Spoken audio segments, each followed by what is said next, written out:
हरि ओम तत्सत। श्री गणेशाय नमः। अथ द्वितीयो अध्यायः भगवत कथा और भगवत भक्ति का महात्म्य। व्यास उवाच इति संप्रश्न संहृष्टो विप्राणाम रौमहर्षणिः प्रतिपूज्य वचस्ते ताम प्रवक्तुम पचक्रमे।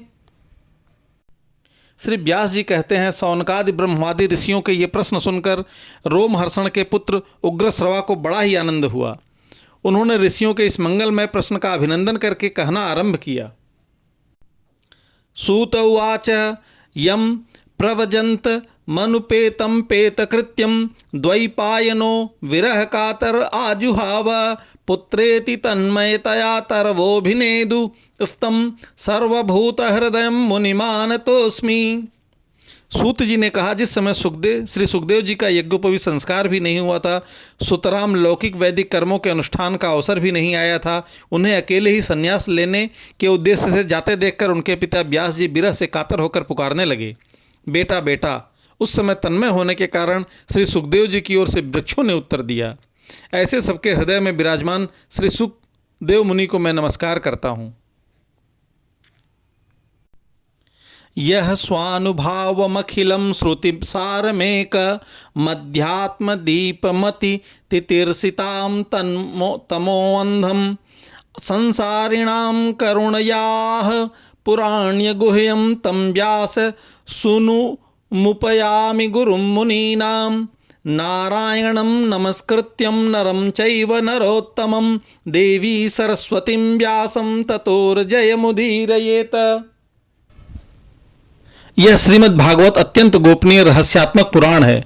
यह भगवत स्वरूप का अनुभव कराने वाला और समस्त वेदों का सार है। संसार में फंसे हुए जो लोग इस घोर अज्ञान अंधकार से पार जाना चाहते हैं, उनके लिए आध्यात्मिक तत्वों को प्रकाशित कराने वाला यह एक अद्वितीय दीपक है।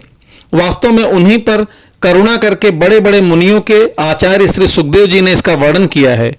मैं उनकी शरण ग्रहण करता हूँ।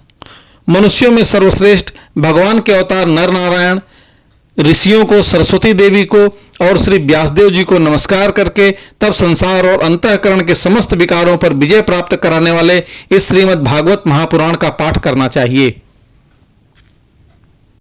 मुनयः साधु पृष्ठोऽहं भवद्विर्लोक मंगलम यत्कृतः कृष्ण संप्रश्नो येनात्मा सुप्रसीदति स वै पुंसां परो धर्मो यतो भक्तिरोध्यजे अहैत्युक्त प्रतिहता ययात्मा संप्रसीदति वासुदेवे भगवती भक्ति योगः प्रयोजितः जन यत्सासु वैराग्यं ज्ञानं च यदहैतुकं धर्मः स्वनिष्ठितः पुंसां विश्वक्नेत कथासु यः नोत्पाद येद्यसि रतिं श्रम एव हि केवलम्।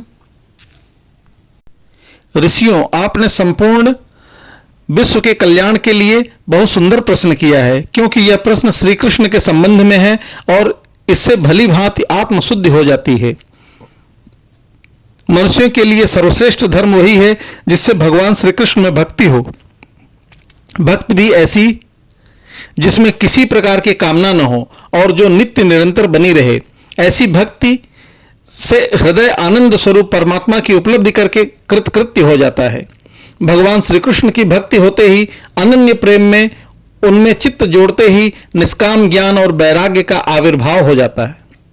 धर्म का ठीक ठीक अनुष्ठान करने पर भी यदि मनुष्य के हृदय में भगवान की कथा लीलाओं के प्रति अनुराग का उदय न हो तो वह निराश्रम ही श्रम है। धर्मस्य ह्यापवर्गस्य नार्थोऽर्थोपयो कल्पते नार्थस्य धर्मे कान्तस्य कामो लाभाय हि स्मृतः कामस्य नैन्द्रिय प्रीतिर्लाभो जीवेत यावता जीवस्य तत्व जिज्ञासा नार्थो यश्चेह कर्मभिः वदन्ति तत्त्वत्व विदस्तत्व यज्ञान मद्वयं ब्रह्मेति परमेत्मि भगवानिति शब्द यते। धर्म का फल है मोक्ष, उसकी सार्थकता अर्थ प्राप्ति में नहीं है। अर्थ केवल धर्म के लिए है। भोग विलास उसका फल नहीं माना गया है। भोग विलास का फल इंद्रियों को तृप्त करना नहीं है, उसका प्रयोजन है केवल जीवन निर्वाह। जीवन का फल भी तत्व जिज्ञासा है।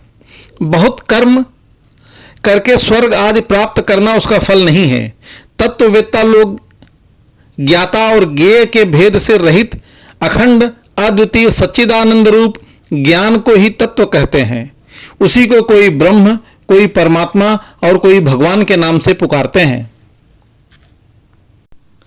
तद्रच्छधाना मुनयो ज्ञान वैराग्य युक्तया पश्यन्त्यात्मनि चात्मनं भक्ता श्रुतगृहीतया अतः पुंभिर्द्विजश्रेष्ठा वर्णाश्रम विभागसः स्वनुतिष्ठस्य धर्मस्य संसिद्धि हरिणोत्तोषणम् तस्मादेकेन मनसा भगवान् सात्वतां पतिः श्रोतव्यः कीर्तितव्यश्च ध्येयः पूज्यश्च नित्यदा यदनुध्यासिना युक्ताः कर्म ग्रंथि निबंधनं छिन्दन्ति कोविदास्तस्य कोकः कुर्यात् कथारतिम्। श्रद्धालु मुनिजन भागवत श्रवण से प्राप्त ज्ञान वैराग्य युक्त भक्ति से अपने हृदय में उस परम तत्व रूप परमात्मा का अनुभव करते हैं। शौनक आदि ऋषियों, यही कारण है कि अपने अपने वर्ण तथा आश्रम के अनुसार मनुष्य जो धर्म का अनुष्ठान करते हैं उसकी पूर्ण सिद्धि इसी में है कि भगवान प्रसन्न हो। इसलिए एकाग्र मन से भगवत वत्सल भगवान का ही नित्य निरंतर श्रवण कीर्तन ध्यान और आराधन करना चाहिए। कर्मों की गांठ बड़ी कड़ी है। विचारवान पुरुष भगवान के चिंतन की तलवार से ही उस गांठ को काट डालते हैं। तब भला ऐसा कौन मनुष्य होगा जो भगवान की लीला कथा में प्रेम न करे। शुश्रूषोः श्रद्धानस्य वासुदेव व कथा रुचिः स्यान् महत्सेवया विप्रा पुण्यतीर्थ निवेशनात् संवृतां स्वकथां कृष्णः पुण्यश्रवण कीर्तनः हृद्यन्तस्थो ह्राभद्राणि विधुनोति सुहृत्सतां नष्ट प्रायेष्व भद्रेषु नित्यं भागवत सेवया भवत्युम उत्तम श्लोके भक्तिर्भवति नैष्ठिकी तदा रजस्तमो भावा कामलो भादयश्च ये चैत ये तैर्ना विद्दम स्थितम सत्वम प्रसीदति। शौनक आदि ऋषियों, पवित्र तीर्थों का सेवन करने से महत् सेवा, तदनंतर श्रवण की इच्छा, फिर श्रद्धा, तत्पश्चात भगवत कथा में रुचि होती है। भगवान श्री कृष्ण के यश का श्रवण और कीर्तन दोनों ही पवित्र करने वाले हैं। वे अपनी कथा सुनने वालों के हृदय में आकर स्थित हो जाते हैं और उनकी अशुभ वासनाओं को नष्ट कर देते हैं, क्योंकि वे संतों के नित्य सुहृद हैं। जब श्रीमद् भागवत अथवा भगवत भक्तों के निरंतर सेवन से अशुभ वासनाएं नष्ट हो जाती हैं, तब पवित्र कीर्ति भगवान श्री कृष्ण के प्रति अस्थायी प्रेम की प्राप्ति होती है। तब रजोगुण और तमोगुण के भाव, काम और लोभ आदि शांत हो जाते हैं और चित्त इनसे रहित होकर सत्वगुण में स्थित एवं निर्मल हो जाता है। एवं प्रसन्न मनसो भगवत भक्ति योगतः भगवत तत्वं विज्ञानम मुक्त संगस्य जायते भिद्यते हृदय ग्रंथिश्छिद्यन्ते सर्व संशयाः क्षीयन्ते चास्य कर्माणि दृष्ट एवात्मनीश्वरे अतो वै कवयो नित्यं भक्तिं परमाया मुदा वासुदेवे भगवती कुर्यान्यात् आत्मप्रसीदिनीम्।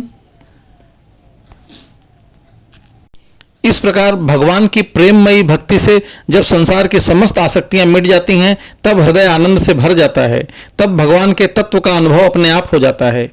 हृदय में आत्मस्वरूप भगवान का साक्षात्कार होते ही हृदय की ग्रंथि टूट जाती है और सारे संदेह मिट जाते हैं और कर्म बंधन क्षीण हो जाता है। इसी से बुद्धिमान लोग नित्य निरंतर बड़े आनंद से भगवान श्री कृष्ण के प्रति प्रेम भक्ति करते हैं, जिससे आत्म प्रसाद की प्राप्ति होती है। सत्वं रजस्तम इति प्रकृतैर्गुणास्तैर्युक्त परः पुरुषः एक इहास्य धत्ते स्थिता यदे दये हरि विरंचि हरेति संज्ञा श्रेयांस्ति तत्र खलु सत्व